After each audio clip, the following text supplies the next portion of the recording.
you want to introduce yourself? It's probably a bit better. Okay. I don't think I can trust you introducing me, and probably vice versa. Yeah, let's just have a little sip of water. Okay, you have a sip of water. I'll introduce myself. It is quite warm. It is quite warm. Yeah. Yeah.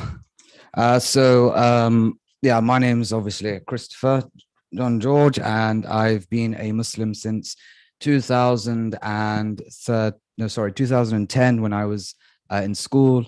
And ever since then, I've come upon leaps and bounds as a Muslim, as many people have throughout their journeys. And I have taken Islamic education informally in the form of madrasas and mosques and so on and so forth, and then went on to do my joint honors BA in Arabic and politics. And now I'm conducting research for social justice for Muslims at the University of Nottingham, and seeing this chap every other week. God, that was a bit long, Christopher. Well, I've got things to say, unlike you. Well, my name's Khaled Ben Bird, but I never know which order to say it in. So I just say Khaled or Ben, depending on who it is. I'm just about to finish, inshallah, my master's in international social policy at the University of Nottingham. And I've been comparing and looking at the responses of the British government, comparing how they've treated, Ukrainians and Syrians together, which has been very boring and exciting at the same time. I've been a Muslim, alhamdulillah, for the last 4 or 5 years. And I met Christopher whilst we were doing our undergraduate together. I was doing Middle Eastern studies. We met in... You're complaining about my introduction. Yeah, well, I thought I might as well wake it long. I also like cheese, and I like tea with no milk and no sugar. Perfect. Favorite cheese? First question, favorite cheese? Ooh. Blue Stilton. Strong and pungent. Do you know what? I'm going to say something really posh here. Pierre d'Anglois, and it's only available from Marks and Spencer's. We're not sponsored by them, by the way. It's like a creamy, like camembert, cross between camembert and like a brie. It's really nice. It's from this specific region in. Is it soft? Yeah, very soft. Explains why you like it. You're a bit soft. I'm a bit on you, but you're hard. You're horrible. See what I mean, guys? You're going to experience like how horrible it is to me in the studio. Well, well, Christopher, your favorite cheese then?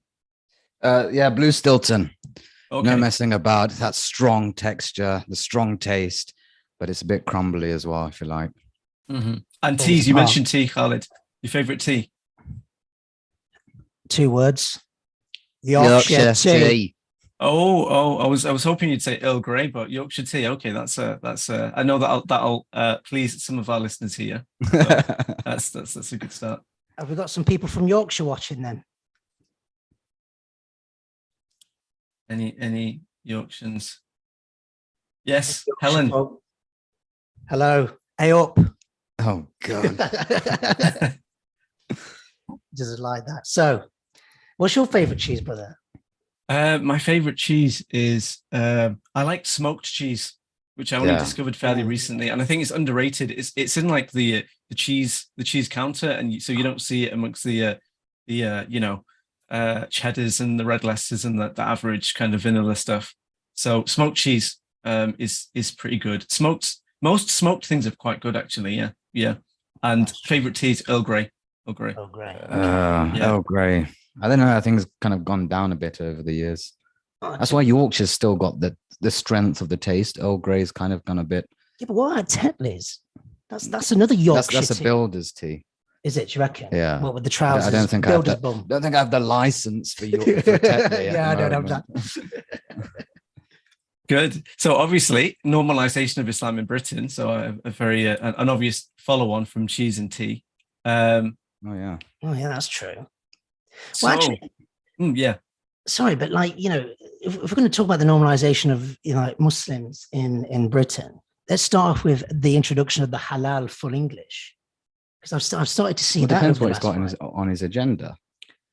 But that's what I'm just thinking about. What do you think? Because I've over the last 5 years, I've been seeing so many shops, cafes selling halal full English breakfast with sausages, like some kind of black pudding or whatever. I'm not really sure. They never are true English breakfasts, are they?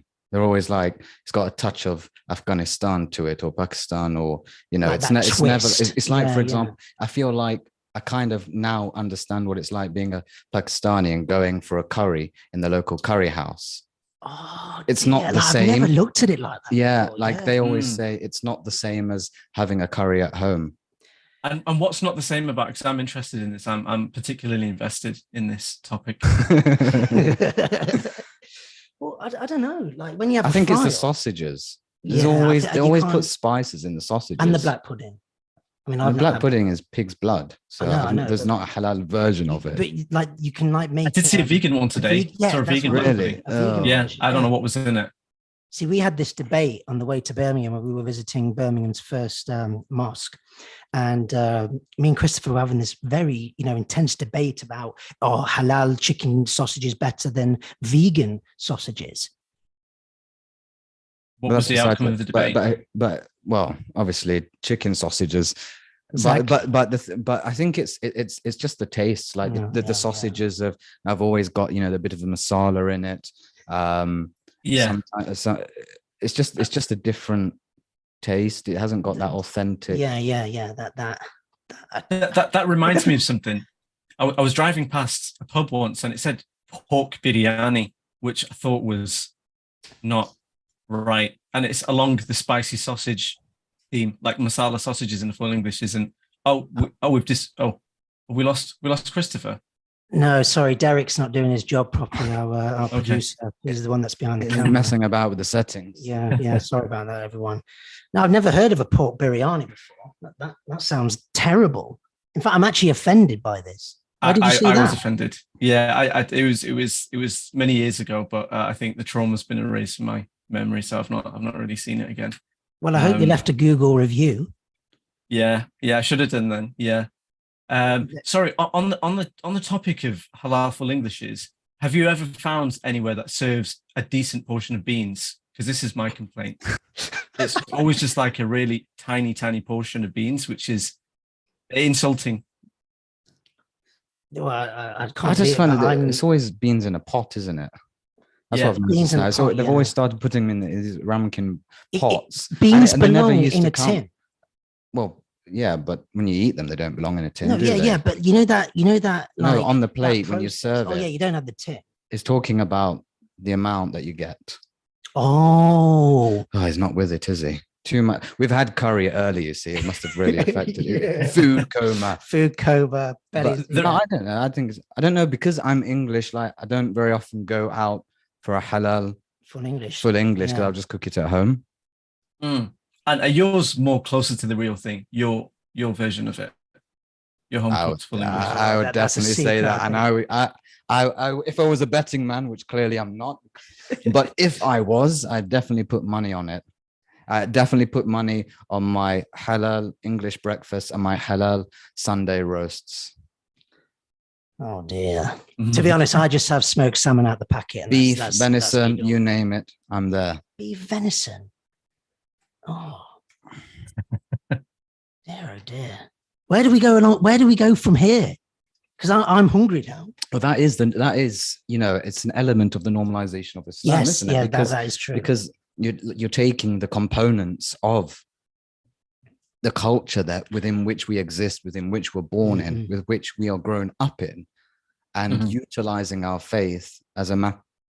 I'm looking at you. Is that okay? Yeah, you want to look at the camera. The audience want to see your beautiful face. Yeah, that's right. I don't want to see yours. So they're taking the elements from. Now you made me lose my train of thought. They're taking the elements from the culture. Yeah. And using it as a filter of the religion, using the religion as a filter in order to normalize these. Sometimes can be minor things, but in the psyche of the Muslim, of the convert, of the person who's embraced Islam, can be actually a homecoming, can be something that warms the heart.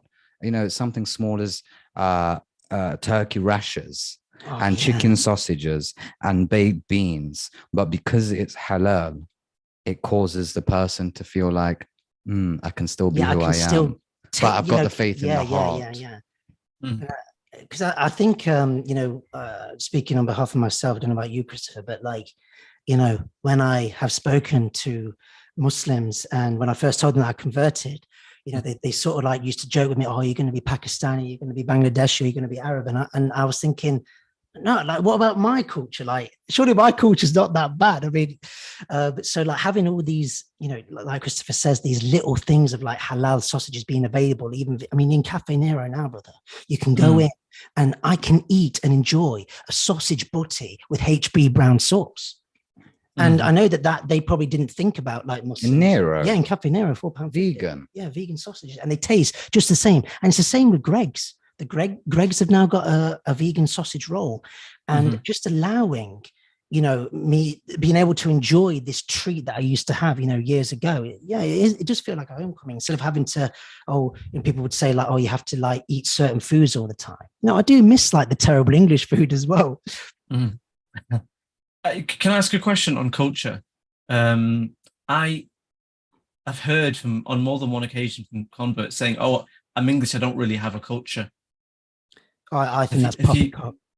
I agree. Have you heard any? I've been thinking about that the past couple of weeks, and I was thinking of the whole concept of you know, the English haven't got, and people used to say it to me in university, and I really thought about it, and I really thought I need to write something on this because they see it as somewhat like America.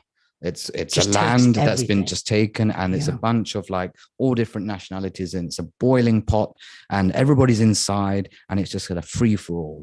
But and it's always the, you know, the typical jokes of, yeah, what are you going to cook for us? Fish and chips. Why do they always resort to that? Why do they not say cottage pie? Why do they not say shepherd's pie? Why do they not say your favorite beef Wellington? Or why do they not say, oh, you're going to make a lovely Eton mess? Oh, are you going to make a lovely Victoria sponge? Because it's ignorance of the culture within which they live. And, you know, if you look at one of your favorite, I say favorite, but quote unquote favorite Islamophobes, you know, Paul Golding of the BNP. I do have a top 5 of it, well, by the way. Paul Golding, Tommy Robinson. He's got a point that there is some sort of, I don't want to call it erosion of culture, but because of the multiculturalism, and because of how many people have kind of just like come to the same level of the general working class, there's an element of class that exists as well, because you have the lower class, you know, some people call them white trash English. Why are you looking people at me? That like their beans. Out of the tin. Yeah, out of the tin. Beans on toast. Directly. Or beans on toast. Yeah. And then you have the same very English person of the same category, but he might be having caviar. Yeah, but you see, for me, like the way how I look at English culture is it is through a class lens, because we're so like committed to class. Like even when you go on the train, you know, you've got the first class, normal class, or you know, whatever. And it even goes down to, you know, the newspapers that we have. Like, oh, what do you read? The Times, or what do you read? The Guardian. They always like almost like paint a picture. And, you know, like I think with English culture, like the image that I get and about you is that like it stems from a, you know, old football hooligan going down the pub, having like a big beer belly that I've got at the minute, but not from beer. And, you know, and I find this really sad because, you know, Sunday roasts, I think that's a very nice family orientated tradition. But there's a lot of them have been lost as well, you know. Like even just things like playing badminton, berry picking, or like what was it called, where you go around? Oh, the May Day. May Day. Pole dancing, but that's something else. May Day. Let's move on. Was it May Day? It is May Day. It's May the 1st. And I think as well, all of these things have been lost. But would you say as well? Do you think like being English, because we are English British, by the way? But that's another concept. But why, like our national day is supposed to be St. George's Day, isn't it?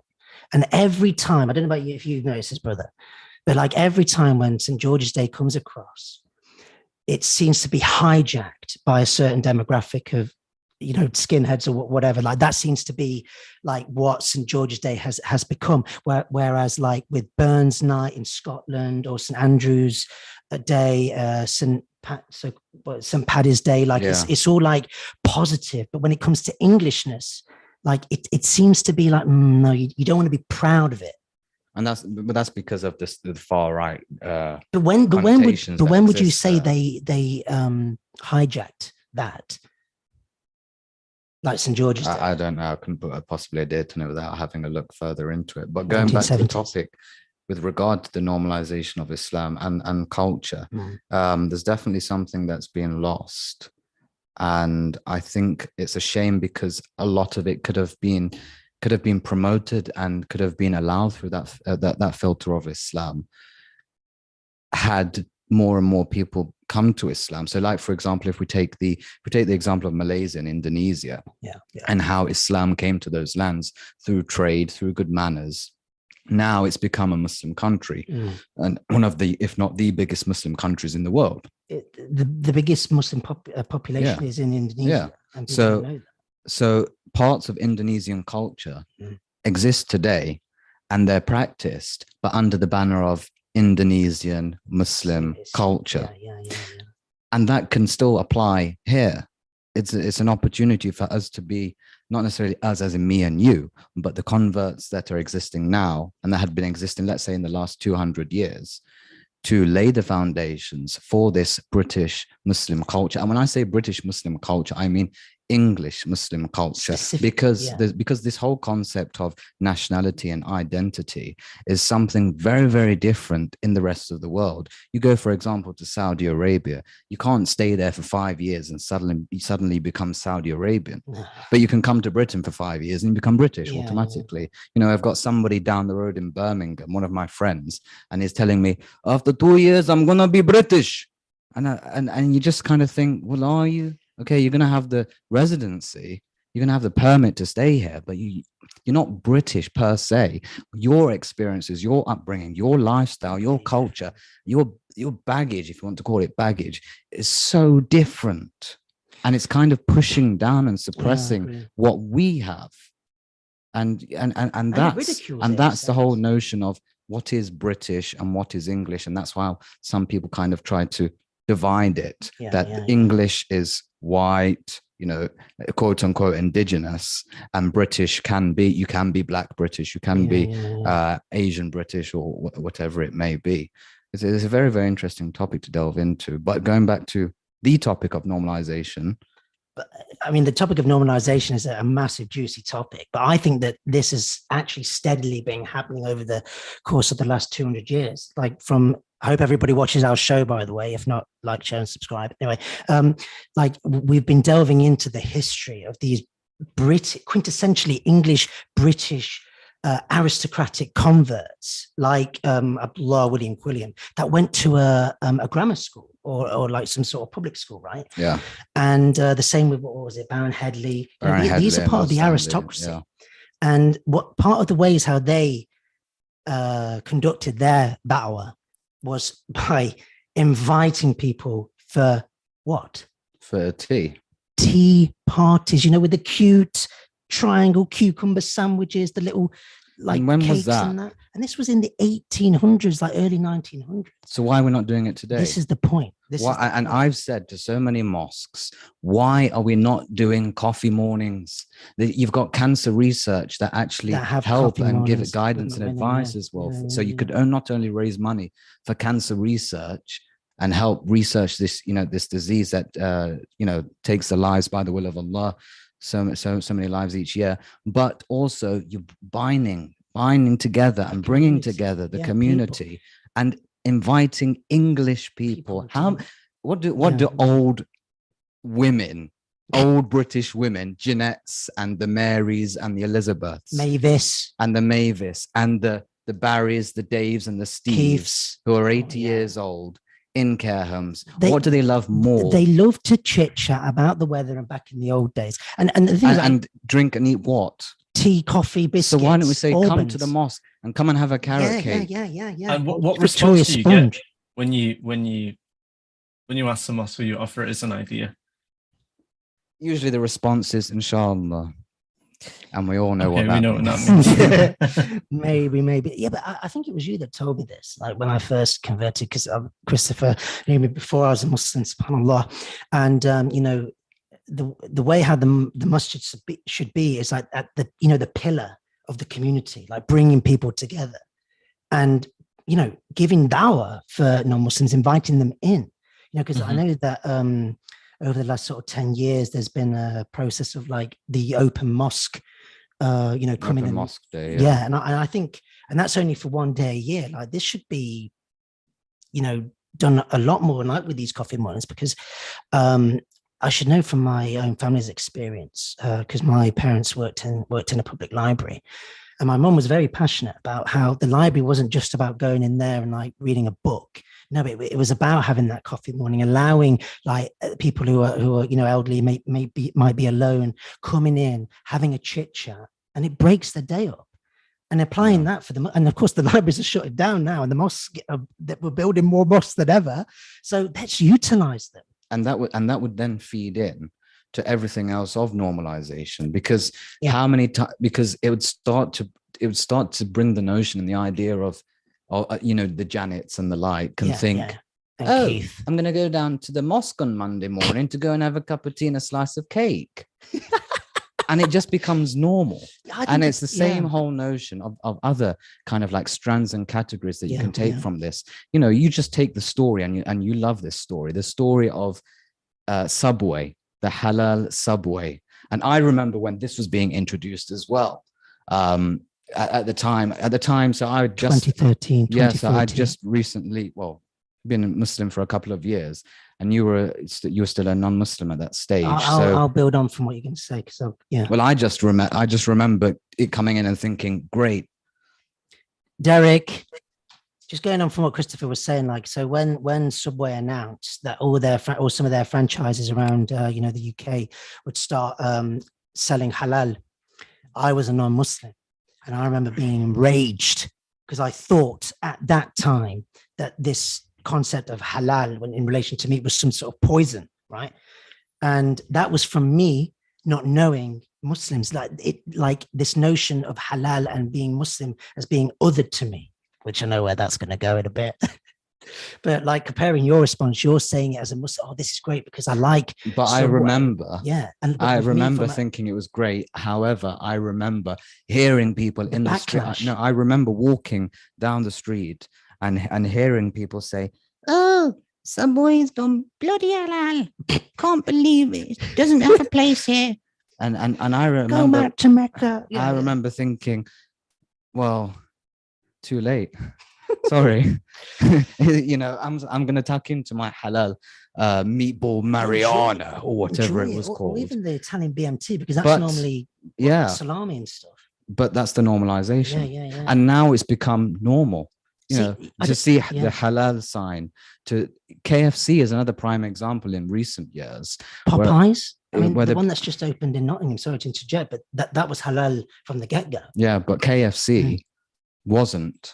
You couldn't find a halal KFC, and now it's become normal to the extent that many people. I mean, I was looking at some research into this. I think it's something like 70% or 72%, 73%. Well, how do you know it's not 72? Because I read your notes earlier. It's 73. Might just have to clarify that one.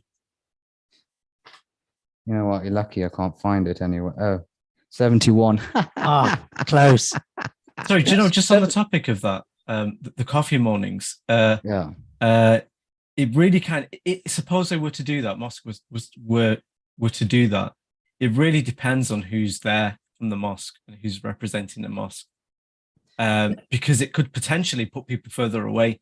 If, for example, which is very, very likely, the imam is someone who's not born in the UK, doesn't have a particularly good grasp of English, definitely doesn't have a concept of the cultural nuances, they could further reinforce that stereotype that Islam is actually something that's really okay. Yeah, it is. It's just a bit foreign, a bit, it's interesting to learn about, but it's not anything that would ever appeal to me. See, this is the issue. And I'm going to quote one of my favorite, and I've used this man's work in all of my university essays, Edward Said and his concept of the other. So Islam and Muslims are considered other, like they're not. But he's talking about the imam. But the way how to bring that in is that, like, from his congregation, then it should be upon the congregation, their duty towards the community and inviting people into the, like getting the imam's permission, of course. No, but he's talking about that the imam usually, or let's say sometimes, is not born here. He's not British, and maybe his English isn't very good, and that can push somebody away from Islam because they're just seeing it as, oh, it's foreign, and he's foreign. They're not seeing it as the normalization. So I mean, I think anyway, if there was an imam that was, let's say, for example, randomly, let's say Bangladesh, right, and hardly spoke much English, I don't think he's going to be in favor of opening his mosque to, Janet and Mary for coffee morning anyway. But so. you see, I'd put a different twang on this. Like I would say, well, I'd hope that some of the, members of the community would be able to, have a good, decent grasp of English and be able to organize it. Like but they don't, and that's the reality. Yeah, and exactly. But should he even be an imam? Should an imam have a certain level of language? Should an imam have to do an IELTS test? This is going to get. That's a valid question. I think, should British imams be able to speak English? So if the imam could only speak Urdu, right? That means that if me and you went to the mosque, we wouldn't understand what was going on.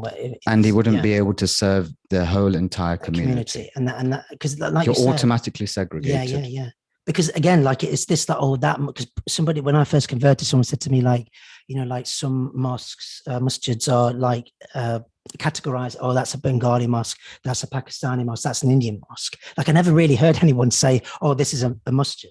Just well, this is a mosque. Yeah, this is a mosque. Like it was, if you want to be with the Sudanese, you got to go there. And this is what we've got to stop doing, like segregating each other's, because the Ummah is so big and beautiful. And we're a part of that as well. And like the common language of the world, sadly, rightly or wrongly, and this might annoy people, it is English. And if you're going to give da'wah and you're going to tell people and like want to invite, people to the way of, of Islam, whatever, you need to be able to like do it. So how do you answer? So how do you answer to, let's say, for example, in certain communities where, let's say, for example, East London, where it's predominantly a Bangladeshi community, and many of them don't speak English, or let's say at least not to a fluent level. How would you then go about? Well, the imam still needs to communicate to them, because if he doesn't, they become marginalized within, not only from the British society, from their own society, but from their own community. I think this is an issue that we need to have we could go on, for ages about this, but I think it's so crucial, going back to the original point, that regardless of the situation, like they should at least try their best. Or maybe then it's upon people that move to this country to actually put more effort into learning English. Like if we went to let's say, for example, Morocco, I can't go up to the imam, speak to him in English and expect him to understand. I should be putting in effort to learn Arabic. But why do we not have that expectation when people come here? Is it because of it's a non-Muslim country anyway? Oh, they're just non-Muslims. Why do they want to learn that non-Muslim language? And they don't, and that probably also comes from a lack of Islamic knowledge, because they fail to realize that all languages have some sort of benefit. Had you not had the benefit of English language, how many millions of people wouldn't have been able to embrace Islam? And we also know that there was 124,000 prophets. Not all of them spoke Arabic. Yeah. I mean, there was a messenger sent to every tribe or every nation. Yeah, so Salahuddin. We shouldn't disregard any language. Every language has a benefit and its own beauty. Yeah. But I think it's definitely upon the people that are in the land of which the language is spoken to do their duty, and learn it, because otherwaise how are they going to spread Islam and of course represent it in a good way? And how are they going to stick up for Islam against Islamophobes and the like? I completely agree. God, that was epic. Got a bit hot now. I need to do my tie. It's the medium, as the medium of whatever we've got in mind. If the function of the mosque, I would suggest the idea that the role of the mosque has changed somewhat, and I would argue that social media and what you guys are doing is likely to reach more people and to normalize, quote unquote, Islam. Then and I'm not saying coffee mornings in the mosque are about it. No, I think those kind of things need to be happen, because most people's mind goes to places of worship, someone who's interested in Islam, their mind is going to go to a mosque. So absolutely, mosques have to be prepared to receive guests and have the right people. I mean, yeah, definitely, brother. I mean, I was looking at a statistic. What was it? Since 2011, around 100,000. Oh, you're looking at my statistics. Yeah, about 100,000, new converts are converting to Islam, every year. So there's a growing community of people where English is just their first language. They don't have like, oh, I'm Bangladeshi or I'm Pakistani, whatever. Like they're just British. Because I mean, in my experience, Wait, say that again. Like there are people now, there's a new community of like Muslims who are just British. Like they're not half of anything. Like their parents aren't, they're British, like us. What do you mean? So their first language, they don't have like a mother tongue or whatever, like it's English. Well, so they do. Well, English. Everybody has a mother tongue. Yeah, but it's just Otherwise English. it'd be mute. But like it's just English. Yeah. So like obviously you can speak Arabic, inshallah. So you mean it's but I don't know, I can't speak for them, but they would probably still identify as Black British, Asian British. No, I'm talking about like white, like us, like white British English converts who only has one language. There's a new community, growing all the time. So who's going to cater for them?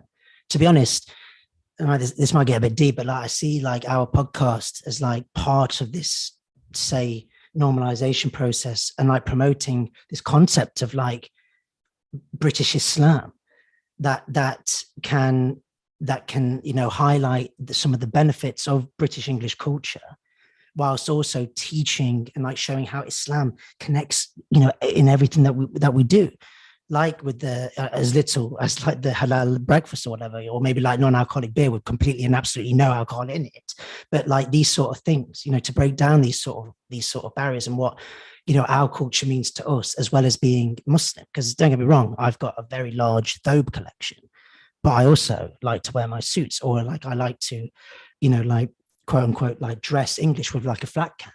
It doesn't make me any more or less Muslim, because there's a movement. There's a few. I remember you telling me that there's a movement in Norwich. What were they called? Their YouTube channel? I can't remember. It's Muslims of Norwich. Muslims of Norwich, Muslims, yeah. And they were sort of like a few years ago, like trying to like, oh yeah, we're Muslim, but like we wear tweed jackets and we have tea on Sunday mornings. Yeah, shout out to Khaled Mitchell for that. But yeah, it's an interesting notion, but still, I don't know how do you shape it, I guess, with regards to normalization and the whole idea of culture, because we're talking here and putting a lot of emphasis on culture. Yeah.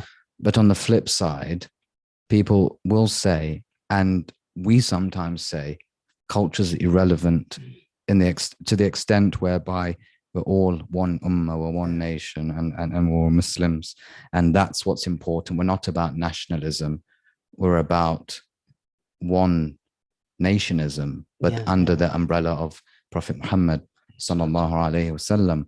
So although our main aim and our goal is what transcends nationality, still we're putting a lot of emphasis on nationality. So how are we, and I feel like I'm interviewing you a bit now, but how are we kind of like, how do we find the balance here? Well, I think, of course, we submit to the one true God, and like we identify first, of course, primarily as Muslim.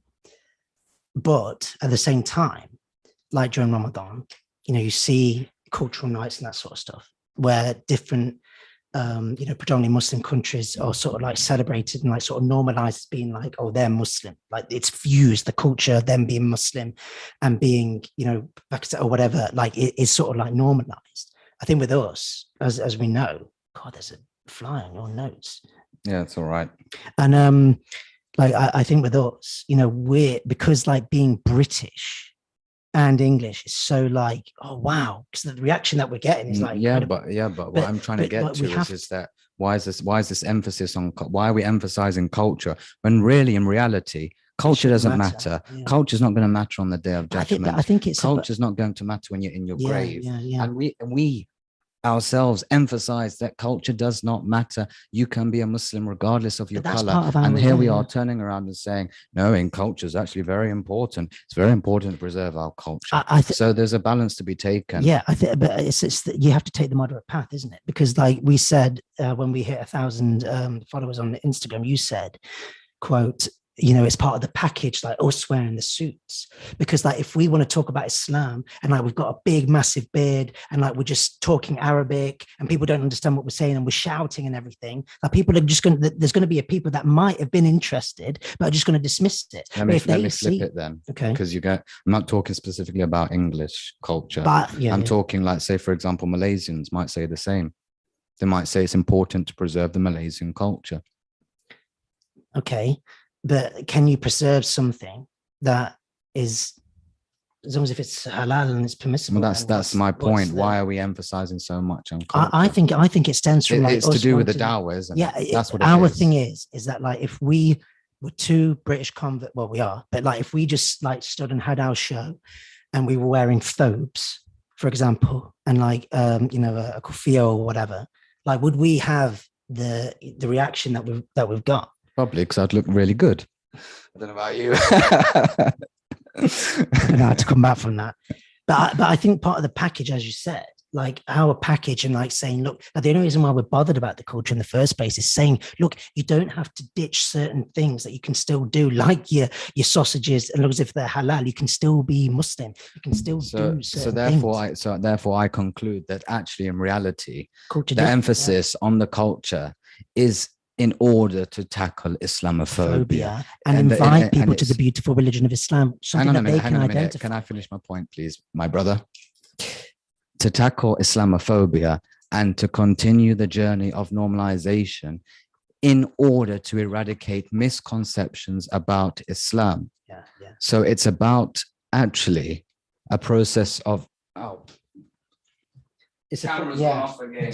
Derek. Like I alluded to before, like, you know, I was saying, probably can still hear me actually. I was saying, loud enough voice.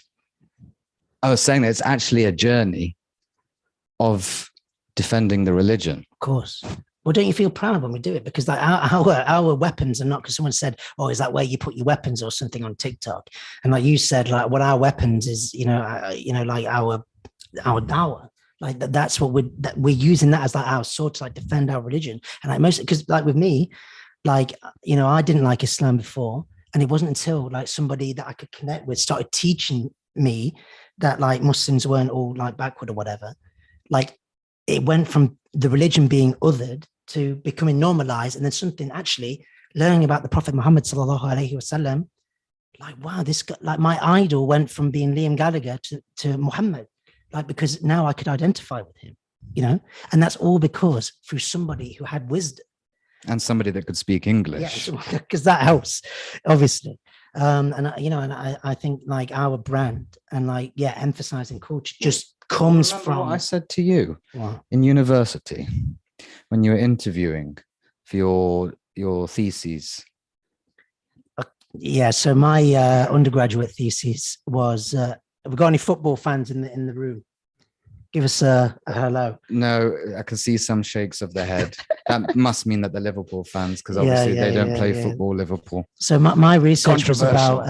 So you're doing some research into Muhammad Salah and Islamophobia, and you wanted to interview me to, or let's say have a conversation about Islam and stuff. And I've always kind of said that when the Muslims, I don't want to say first came here, but when they came here in quote unquote masses in the mass immigration. In the 60s, So when they came here from Mirpur and Bangladesh and India and so on and so forth, they had a great opportunity to present Islam in a beautiful way. And some of them took that opportunity and some of them didn't. And it seems what has stemmed from it is that many of them didn't, unfortunately. Not to say that there weren't any, because there clearly were, but many of them didn't. And that opportunity has tarnished generations of the image of Islam and image of Muslims and the brand of Islam in the UK and how it's seen. And even till today, now you go and speak to people in the streets and you speak to them and ask them, would you be happy if a Muslim lived next door to you? And they would say no, because the smell of the food or the smell of the curries and stuff like that. And that's not to say, that they're right, because curry actually smells really nice. Yeah, but they might not like it. Yeah, exactly. But then the generations that come after that, it questions, well, how are they brought up, and why are they getting involved in certain things that are not Islamic, and it's having an impact on the whole image of Islam. Yeah. But then on the flip side, you could say, well, the people that came here didn't come here to spread Islam. Yeah, but they should have. No, but they didn't. That should have been their priority. No, they came here because the British invited them, and I think it was something to do with a dam. I have to check it up. A dam in Mirpur and stuff like that. And they came here for economic benefit after the war because there wasn't enough Britons to help rebuild Britain. So they used the labor of the Pakistanis, of the Bangladeshis, of the Indians, and the people from the empire to come and help. Well, this is from my own research that 1948, the British Nationality Act, that was an open invitation for people from the empire to come and like fill in those. To come and work, not to come and spread Islam. Imagine if the British Empire invited them to come and spread Islam. That would have been interesting. But I feel like, these sort of like quote unquote missed opportunities, like, because we spoke about Robert St. Albans, or that, was it King Edward that almost converted to Islam? That there are these moments that, maybe if one person had said something else, like, subhanAllah, Britain, the UK could have been, an Islamic nation.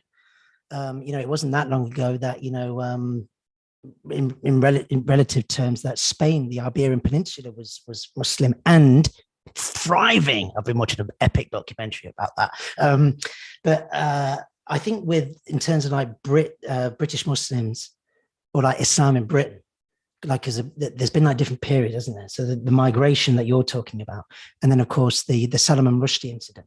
That and even led before to, that, you've got like the early converts. Yeah, but there's all these elements, there's all these events throughout history, from arguably, when was the Crusades? Oh, you're talking what? So 8. Queen Elizabeth I used to host Ottoman officials in her palace. So this idea that like Muslims, or like Britain's relationship with Muslims is like, they're double backward, or we've always subjugated them is rubbish. Like, we've always had like a relationship with them. And I think, like what we've been trying to say on this show is that why is certain history told and certain elements of history isn't told? And what about like, we've established like the Islamophobic elements earlier on, and we kind of like established the whole idea of identity and culture and the importance of culture, and then kind of like ideas that can stem from that, so in terms of like the coffee mornings and so on and so forth. But then now we build upon moving forward, plans for the future, and we have to think about, for example, the progress that's being made, like you said, about the different eras, the progress that's being made with regards to even, for example, the adhan, and how councils have started to allow, albeit in lockdown, which is quite ironic, when everybody's locked down, all right, now you want to allow us to recite the adhan.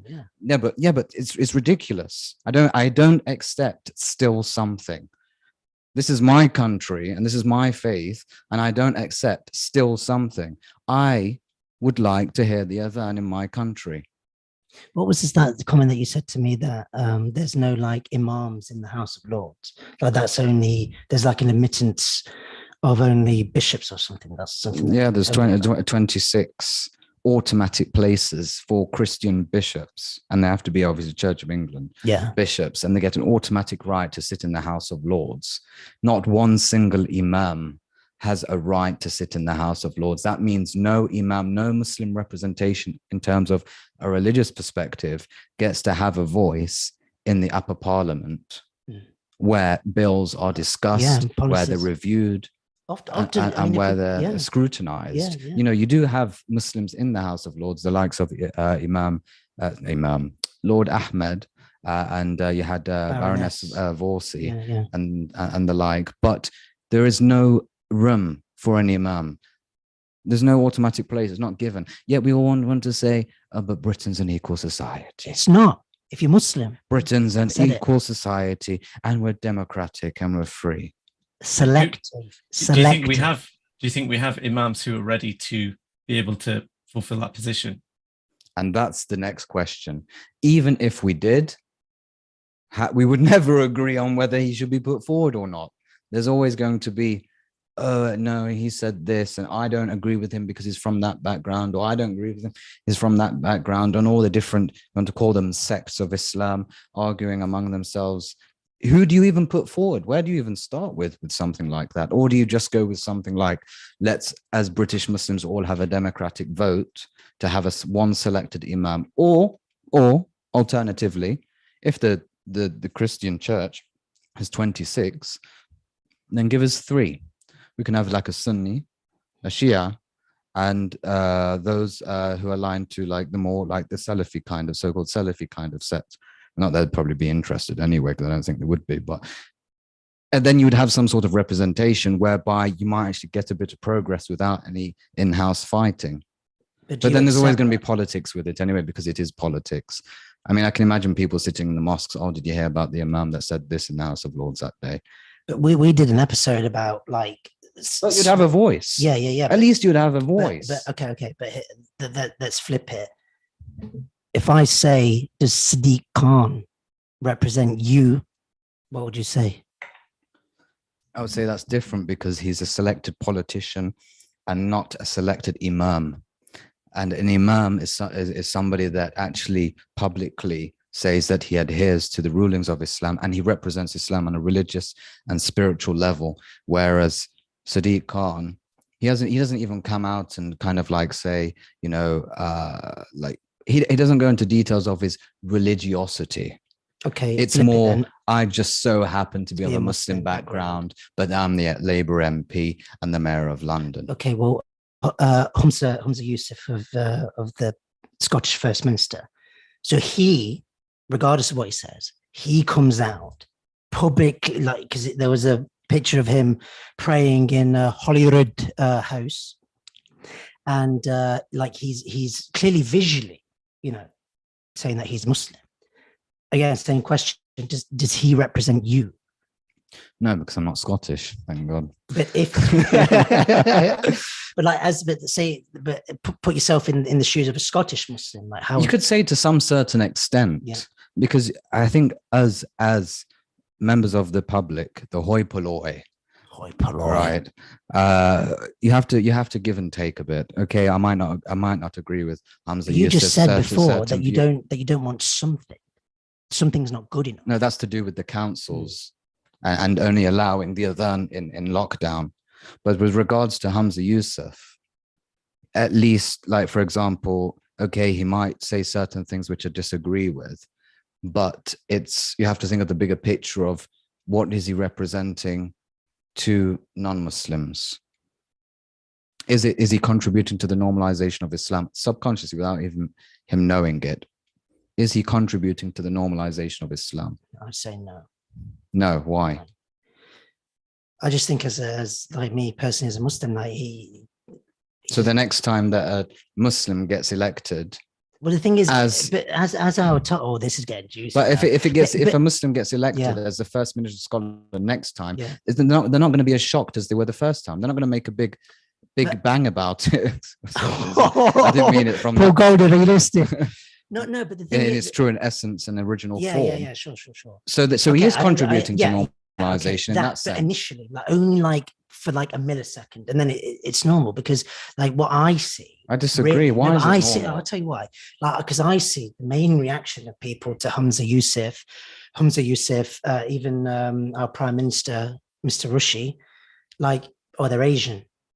Like their religion doesn't come into it. The only reason why I knew about Hamza being a Muslim was well, it's obvious, but the point is that the way how it was presented to me, anyway, it might be different for you, but like it was mainly breaking the barrier of like him being non-white, Like it wasn't about his religion. No, I disagree.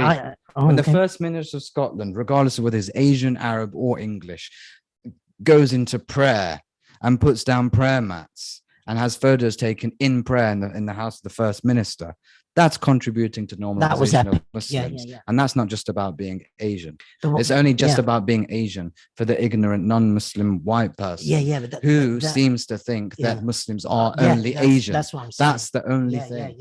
But the next time somebody goes in as the First Minister of Scotland and they are a Muslim and they decide to do prayer on the first night that they become the First Minister. That was big. Yeah, I agree. It's going to be, well, we've seen Hamza Yusuf do it before. No, I agree with you there. I agree with you there. The next thing is the adhan. Yeah. No, I agree.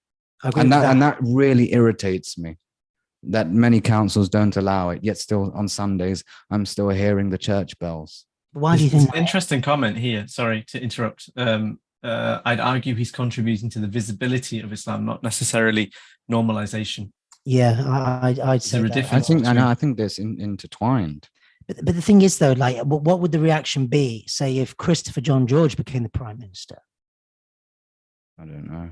Like, would it be different? Like, if it's because I've been thinking about this, like with the England football team.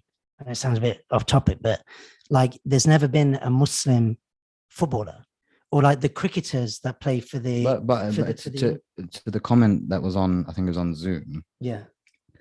The only thing is intertwined the visibility of Islam and the normalization, because you have to have manifestations, you have to have the visibility in order to, quote unquote, create that normalization image within the minds of people. Sure. Like images are powerful things. Yeah. Images and pictures are powerful things. And don't we just say in English that actions are louder than words? Sticks and stones may break my bones, but words will never hurt me. Those people watching on TikTok know about him finishing my sentences. I can never finish a sentence. No wonder they think we're brothers.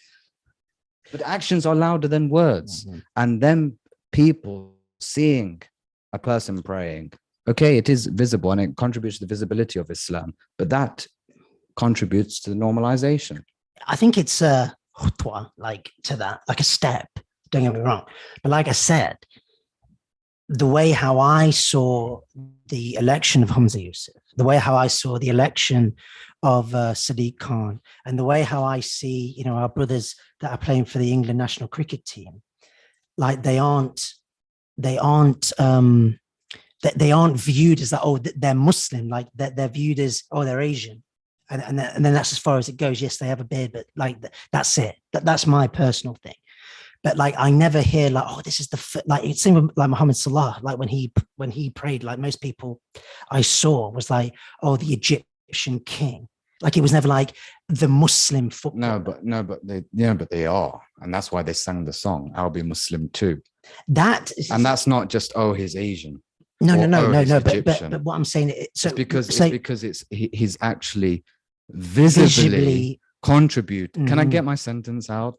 Visually contributed to the normalization of Islam through the manifestation of sujood. So Muhammad Salah, like after his breakout season for Liverpool, when the Liverpool fans were singing, if he scores another few, I'll be Muslim too, or he's a gift from the creator, whatever. That's what they were saying. The level of like Islamophobic attacks that are recorded from this organization called Tell Mama was dramatically reduced.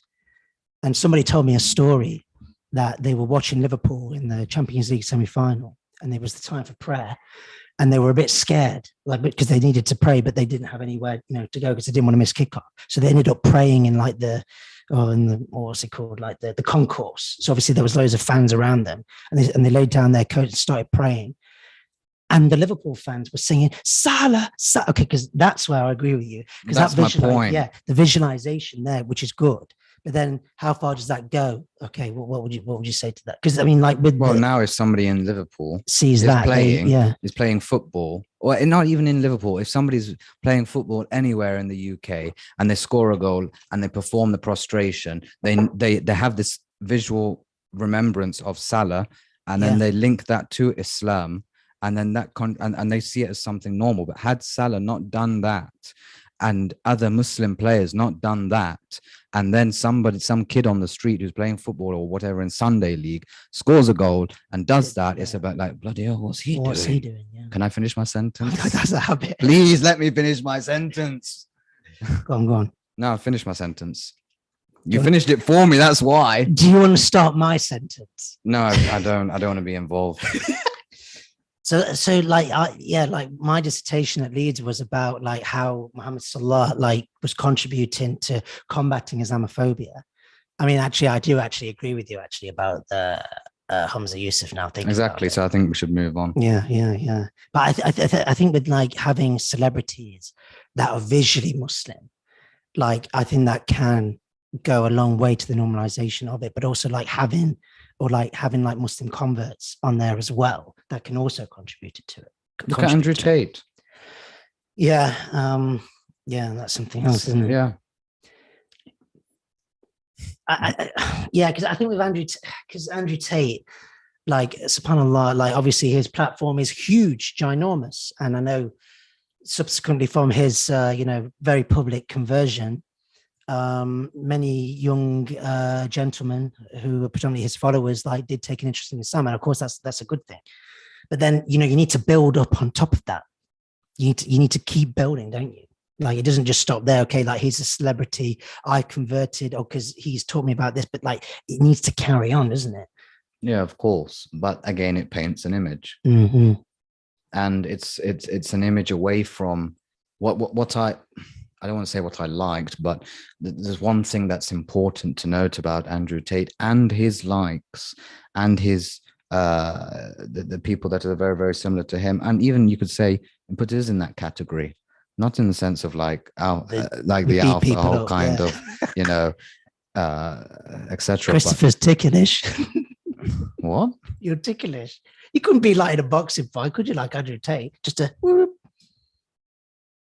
Okay, but my point is that Andrew Tate and his like, and we can put ourselves in the same category in terms of we're moving away from the whole idea of that if you embrace Islam, especially as an English or British white male, that suddenly you're seen with a beard, all the way down to halfway, down to your abdomen, and you're wearing the thobe, and suddenly your name was Jamie and now it's Jamal, and 1 minute you were in prison in the nightclub, and now you're going to the mosque down the road with Abdul. But now it's changed. Now we're there are those Muslims that exist. And there are those converts that exist. And in no way I don't want to be seen as I'm somehow degrading them, because they're doing something very beautiful. They're wearing, the beautiful Islamic clothing, which is our uniform, quote unquote. And, they're having the beard of the Prophet, alayhi salatu wasalam, the Sunnah. But at the same time, that image is changing. And that's something to observe and analyze, that so many more people who are becoming Muslim are not embracing that kind of image, but rather the normalization of, the shirt and tie, or the Ralph Lauren polo and jeans. You're seeing them still as like, had you walked down the street, they're just normal people, non-Muslim British people. And that image is important as well to have, because it gets rid of the stereotypes and misconceptions within media, and that the media have portrayed for many, many years. And that's been exacerbated by what happened with, so-called ISIS and stuff, with how many people who converted to Islam and became extreme. And then all you see plastered all over the headlines are pictures of, with big, massive ginger beards and a skull cap on. And then suddenly when Jane has her son, Jamie, convert to Islam, and she sees him dressing like that, it rings alarm bells for her. Yeah, you've actually made me think of my own experience. Because like when I first visually, if you like, came out of the closet. When I first started wearing thobes, like my mum was like, no, please, no. Like, where's your Perry Polo gone and all this sort of stuff. And obviously like having that conversation that, just because I wear a thobe doesn't mean that I'm going to, do something extreme or whatever. But before, because I still wasn't a Muslim, like when so-called ISIS were, sort of trending, quote unquote. Like when I saw converts, because you know what's interesting, it's that you were actually the first like quote unquote normal British convert, because when I first met you, I had no idea that you were Muslim until somebody said, oh, if you've got a religious question, like ask him because he's learned. And I was like, well, wait, what, him? His name's not like Ibrahim or something, his name's Christopher. Chrissy. No, I'm joking. He does like me called Christopher. But you see, don't ever say that ever again. Otherwise, you'll be out of that chair within a second. but I thought, because, and I know this sounds a bit weird, but like you kind of played a part in my understanding of Islam early on, that okay, I can actually still like football. And then like obviously building up on what we've got now, like it's really important. But before, my idea of like a Muslim convert, revert or whatever was being extreme. And I remember, watching this Channel 5 documentary, and there was this, ginger, I think I know which one you mean, because like he had like a really a big ginger beard, and he was always in London, always had a skull cap on, a North Face coat with his thobe, like just going, like just shouting. It's like, yo, chill, man. And from that, I'm thinking, no, I don't want anything to do with this. Until, I'm seeing like Mo Salah, walking to training with the Quran in his hand, being very humble, helping a kid that ran after him to try and get his shirt signed and whacked himself in the head with the post, which is something that I'd do. And Mohammed Salah just came out, gave him a shirt and whatever. Sorry, are you still there, Imran? Yeah. Let us know if we go on a bit. I will do. We've had some questions, and please feel free to everyone on Zoom and elsewhere. I'm kind of monitoring Zoom ones. If anyone does have any questions, we have received one. Normalization, is there not a risk that it will try or start to change Islamic ways? I think that's something that we covered in one of our episodes, like pseudo Muslim politics, like do they represent us or whatever. And like obviously that we've seen many cases where they've compromised and like promoted things that go against but that's for more for their political gains and acceptance within society, whereas we're trying to normalize Islam in order to promote Islam. That's the difference. And we're trying to normalize Islam by having the adhan more frequently than we've got now, by opening the mosque more frequently than we've got now, by allowing children to come to the mosque more frequently than we've got now, by allowing people of different nationalities to be able to go to any single mosque whatsoever and listen to the Friday sermon in English more so than we've got now than ever. So it's actually, the normalization is not the deterioration or the dilution of Islam to conform to non-Muslims, but rather through wisdom, using the Islamic tools that we've got to bring people towards Islam in a way that they can digest, that's soft and sweet on the tongue and beautiful to the ear. So it's about, obviously, the people that lead some sort of, within their respective communities, this kind of, if you want to call it, normalization pathway, they have to be learned within Islam and to be spiritually loyal and adherent to Islam, not somebody that wants to dilute it, not somebody that's willing to say, oh, I'm at work today, so don't worry about your prayers. You can pray them when you get home later. You just ignore them until you've got free time. No, it's about allowing the prayers to be done at work. So it's normalized that, oh yeah, John's a Muslim. He's just gone, instead of his fag break, he's gone to go and have his prayer break. So it's not the dilution, it's the normalization and propagation of Islam, that these things are normal. No, I agree. That would be my answer anyway. I forgot what the question was. Well, you wouldn't do. We've got probably the final question that we've got time for. Is normalization of Islam really possible in Britain when mainstream media gives such a biased view of the religion and the Ummah? I personally, I think that, very slowly is starting to change.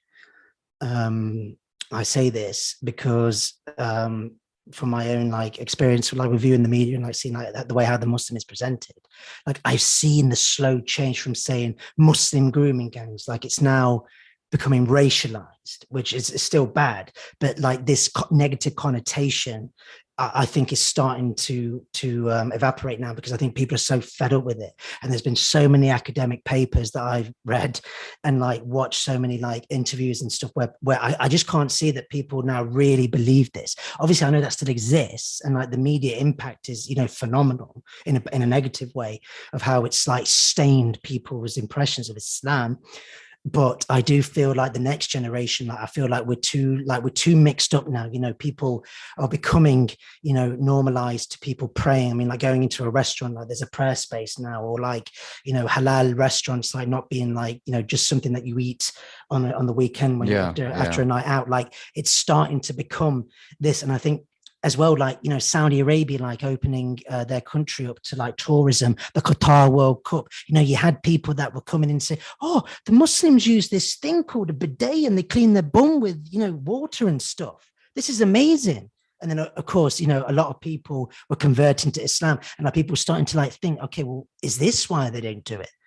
Because there's only so much like of one certain argument where you could become like, oh, hang on a minute, this is rubbish. And I've seen all the rubbish on Twitter about, you know, with Paul Golding and everything, that's always talking about Islam and migration, when he never speaks about the you know, the hundreds of thousands of converts that are coming. And the thing is with this is that like there's going to be people like us that are going to be having these platforms now. Inshallah, we've got some, you know, things coming up, which I hope you guys will support us with and like be part of our journey with. But like, you know, talking to us about, you know, and challenging these, and people going, oh yeah, and like having these conversations, like and making it normal, which is amazing. But so, in terms of going back to the question, I think it's being introduced. Sorry, I think it's stopping now. What's stopping? The media damage. Like I think it's starting to be combated. But in terms of normalization, can normalization really happen? I think it must be understood, and we shouldn't be naive to the fact that normalization doesn't mean some sort of Muslim utopia now in England. It doesn't mean that suddenly, you know, as the likes of these hood, I like to call them hood rat extremists like Anjum Chowdhury, I don't want to really say any names, but these kinds of people that like Sharia law, and that the flag will be on top of Buckingham Palace. It's not some sort of like, or let's say in most normal Muslims' lives, it's not some sort of Muslim utopia that normalization is. Normalization is, you know, the thought that, oh, John's gone for his prayer break, and the camera's gone again. Yeah, I think that's nice. But I think leading on, what I was trying to get at is that the media will always be there, and there will always be Islamophobes, and there will always be people against Islam, and there will always be people that are trying to destroy the positive narrative of Islam in the UK. However, that doesn't mean that we stop. That doesn't mean that we don't put in effort. It doesn't mean that we don't try our level best to combat those negative stereotypes and narratives and misconceptions. So I would say that normalization is not a Muslim utopia. And we shouldn't be naive to that. And it doesn't mean that we stop doing our best to combat those misconceptions. On that note, I'm conscious we started a bit late, and it's getting a bit late here in the UK for most people. It's 10 to 10 and it's Sunday night, so it's work tomorrow for most people. I want to thank you both for joining us on Sunday Night Live. Very interesting, and so many topics there to unpack, and I'm sure a lot more that can be said. So please do follow Perspective Point Pod. That's the Instagram username, isn't it? And on all platforms, Perspective Point Pod.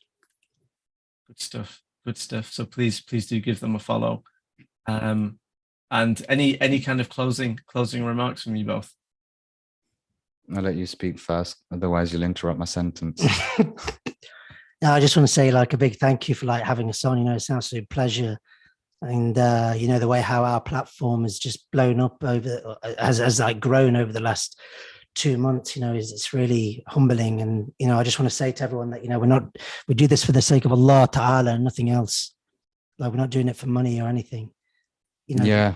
I was going to echo the same thoughts that look, at the end of the day, and we were talking about this earlier off camera, that first of all, thank you ever so much for all your support, and thank you to New Beginnings for giving us this platform this evening to be able to talk about this really, really important topic. And despite all of the, you know, quote unquote funny videos that are put out there, and the wit and the humor, that also contributes to the normalization of Islam, and contributes to what it means to be a Muslim, that you're not some sort of like, you know, weird, marginalized terrorist, extremist, or whatever. You can be normal and you can be a Muslim.